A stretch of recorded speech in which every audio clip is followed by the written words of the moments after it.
हमारे बीच में हिमाचल प्रदेश आयुष एवं खेल मंत्री श्री यादवेंद्र गोमा जी और ज्वालामुखी के लोकप्रिय विधायक श्री संजय रतन जी सभी पत्रकार साथियों को जो है संबोधित करेंगे।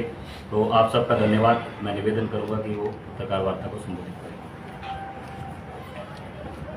आप सभी हमारे इलेक्ट्रॉनिक मीडिया के सभी पत्रकार बंधु, सबसे पहले तो आप सभी का मैं इस पत्रकार वार्ता में स्वागत करता हूं और आपके चैनल के माध्यम से आपके सभी दर्शकों का भी धन्यवाद करता हूं।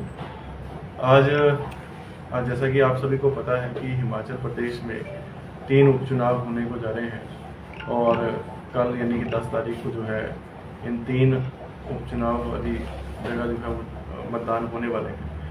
और देहरा विधानसभा क्षेत्र में भी मुझे कार्यभार और संजय रतन जी और हमारे कई पार्टी के विधायक मंत्रीगण जो हैं सभी ने अपने अपने हलकों में जो है वो काम किया। और जो पिछले 10 सालों से 2012 से जब से ये विधानसभा क्षेत्र पुनर्सीमांकन के बाद बना है, 2012 से 17 के बीच में जब भारतीय जनता पार्टी के यहाँ से विधायक रहे, उसके बाद इंडिपेंडेंट होशियार सिंह जी रहे और फिर से 2022 से 24 के बीच में जो है इंडिपेंडेंट होशियार जी जो है यहाँ से चुनाव जीते। लेकिन राजनीतिक मंडी में सौदा करने के पश्चात जिस तरीके से उन्होंने कांग्रेस पार्टी का एसोसिएट मेंबर बने थे, उन्होंने बगावत कर भारतीय जनता पार्टी का दामन जो है वो थामा और चुनाव जो है वो आने वाले कल जो है वो होंगे, मतदान लड़ेगा। और पूरे देहरा विधानसभा क्षेत्र में जो होशियार सिंह जी के कार्यकलाप हैं उनसे लोग निसंदेह जो है पूर्ण रूप से जो है वो दुखी हैं।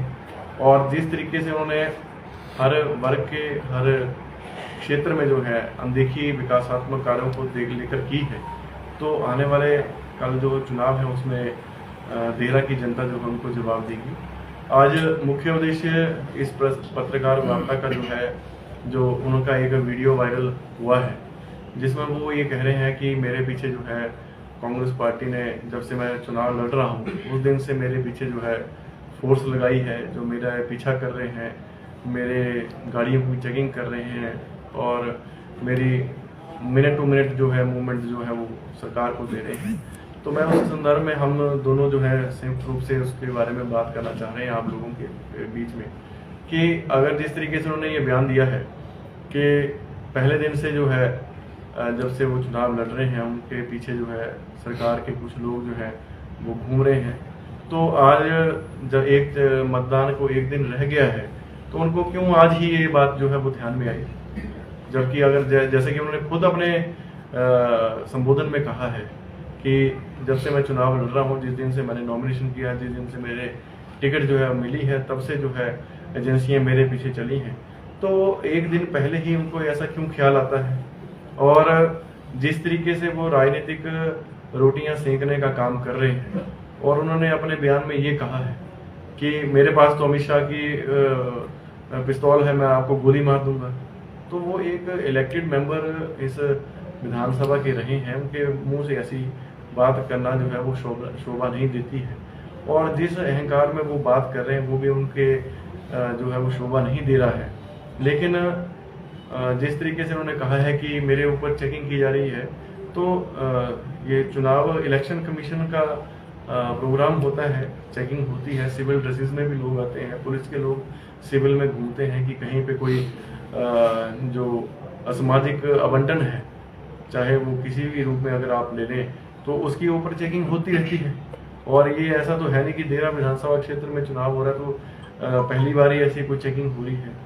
तो चेकिंग तो पूरे हिमाचल प्रदेश में जब भी पूरे देश में जब चुनाव होता है तो इलेक्शन कमीशन के लोग जो है सिविल ड्रेसेस में भी आते हैं, पुलिस में भी आते हैं। लेकिन ये जो इन्होंने कोशिश की है मतलब हथकंडे अपनाने की कि एक दिन आज मतदान को रह गया है तो सुर्खियां बटोरने के और लोगों की सिंपैथी लेने का जो ये प्रयास किया है, इस बात के लिए जो है हम दोनों संयुक्त रूप से जो है इसका खंडन करते हैं।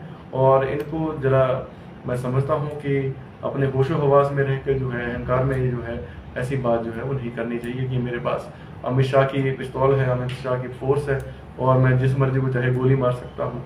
तो ये अपने आप को क्या समझते हैं कि अमित शाह की ने जिन्हें कोई इनको कोई स्पेशल पावर दे दी है कि जिससे कि ये किसी को भी गोली से मार सकते हैं। तो ये मैं आपके बीच में कहना चाहूँगा।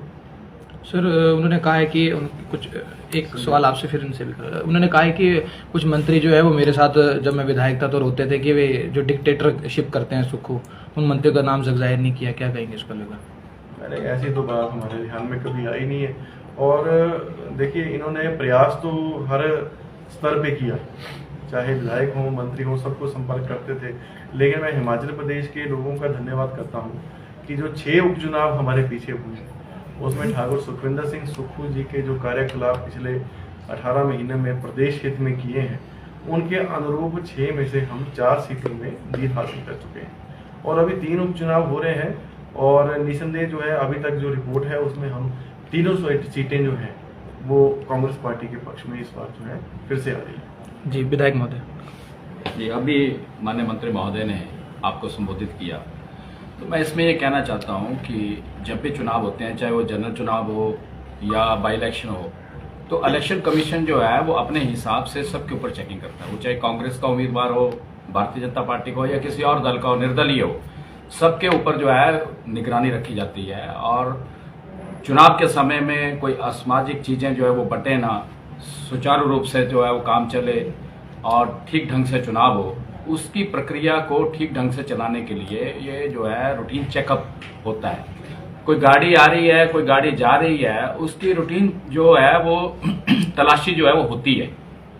इसमें कोई ऐसा चीज़ तो है नहीं कि उनके पास तो सिक्योरिटी है, उनके पास तो वाई की सिक्योरिटी है, वाई सिक्योरिटी है। और आज से नहीं है, जब से उन्होंने दल बदला है, तब से जब से उन्होंने रिजाइन किया उसी समय से जो है उनके पास सिक्योरिटी है। तो ऐसा उनको अगर लगा, जैसे मंत्री महोदय ने कहा कि वो स्वयं कह रहे हैं कि जब से चुनाव डिक्लेयर हुआ है तब से हमारे पीछे जो है वो सरकार ने थोड़ा नहीं ये किया है, इलेक्शन कमीशन ने किया है। और इलेक्शन कमीशन जो है वो किसी भी कैंडिडेट के पीछे, किसी भी व्यक्ति के पीछे, समाज के किसी भी वर्ग के पीछे जहां से भी रास्ते जाते हैं उसके ऊपर जो है वो निगरानी रखता है, ताकि कोई जो ऐसी चीजें हैं जो वोटर्स को प्रभावित कर सकती हो, ऐसी चीजें जो है वो समाज में बटे ना। और ऐसा नहीं है रूटीन में। अभी ये विकास की बात क्यों नहीं करते? इन्होंने जो ड्रामा किया, अभी ये लास्ट दिन में आके ड्रामा कर रहे हैं, ये ड्रामेबाजी से थोड़ा नहीं चुनावों में कोई फर्क पड़ता है।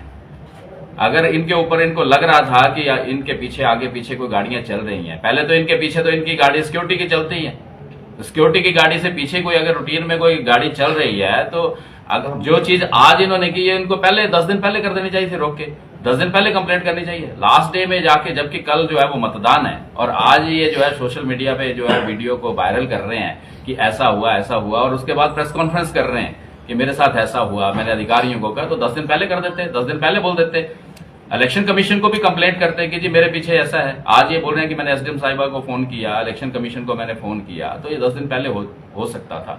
तो ड्रामेबाजी से नहीं हो सकता है। और सेकेंडली मैं ये कहना चाहता हूं कि देरा चुनाव क्षेत्र में, नालागढ़ में, हमीरपुर में, आपने अखबारों में भी पढ़ा होगा कि इतना पैसा पकड़ा गया, इतनी शराब पकड़ी गई।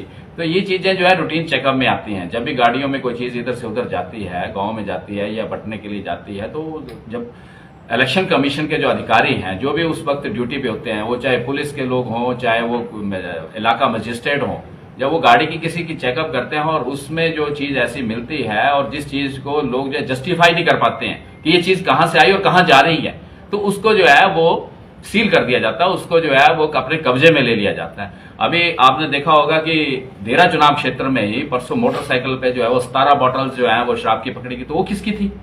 उसके बारे में क्यों नहीं बात करते कि वो किसकी थी? क्योंकि वो इनके समर्थकों की थी, इनके समर्थकों की बोतलें पकड़ी गई, एक मोटरसाइकिल में 17 बोतलें पकड़ी गई।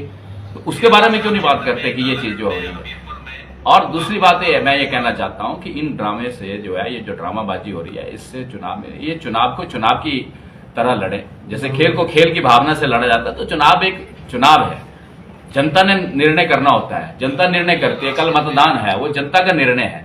तो उसको जो है वो चुनाव को चुनाव की तरह लड़े, इन ड्रामों से जो है वो परहेज करें। और ये खुद 2 बार विधायक रहे हैं, ऐसी चीजों से इनको परहेज करना चाहिए। और लैंग्वेज देखिए इनकी कि मैं गोली मार दूंगा। आप क्यों गोली मार देंगे? अगर आपके पास सिक्योरिटी है, आपकी प्रोटेक्शन के लिए ही तो सिक्योरिटी दी है मिनिस्ट्री ऑफ होम अफेयर्स ने। आप बोल रहे हैं कि मेरे पास एमएच की सिक्योरिटी है, तो एमएच की सिक्योरिटी आपको किस लिए दी गई है? आपको प्रोटेक्ट करने के लिए। तो इतनी बड़ी सिक्योरिटी के बावजूद भी आप ये बोल रहे हैं कि मैं गोली मार दूंगा अगर कोई मेरा पीछा करेगा, तो मैं गोली मार दूंगा। आपको किसने ऑथराइज कर दिया है गोली मारने के लिए? या आपके सिक्योरिटी पर्संस देखेंगे कि आपको कोई थ्रेट है तो वो एक्शन लेंगे, ना कि आप स्वयं लेंगे। तो ऐसी बातें करके कि मैं गोली मार दूंगा, ऐसी है, मेरे पास ये है, वो है, तो इन चीजों से जो है वो ड्रामे करके जो है चुनाव को प्रभावित करने का प्रयास न करें, चुनाव को चुनाव की तरह लड़े, ये मैं कहना चाहता हूँ। सर, उन्होंने एक बात कही बिना नाम लिए हुए, नजदीकी विधानसभा क्षेत्र के एक मनोनीत कांग्रेस नेता ने जो है वो उनके पंचायत में आसपास 15-15 हजार के लिफाफे बांटे हैं, ये उन्होंने कहा है। तो उन्होंने पकड़ना था उसको। अगर किसी ने बांटा है, अगर उनके पास कोई ऐसा प्रूफ था तो उनको जग जाहिर करना चाहिए था। बोलने से तो नहीं होता।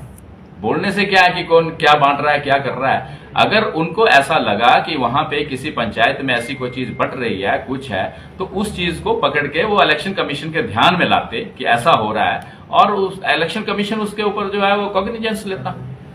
सर, आपकी होम विधानसभा क्षेत्र में एक क्रैशर पे जो है ईडी की रेड पड़ी है, उसको लेकर क्या कहेंगे सर? ये तो ईडी का मामला है, इसमें मैं कुछ नहीं कहना चाहता।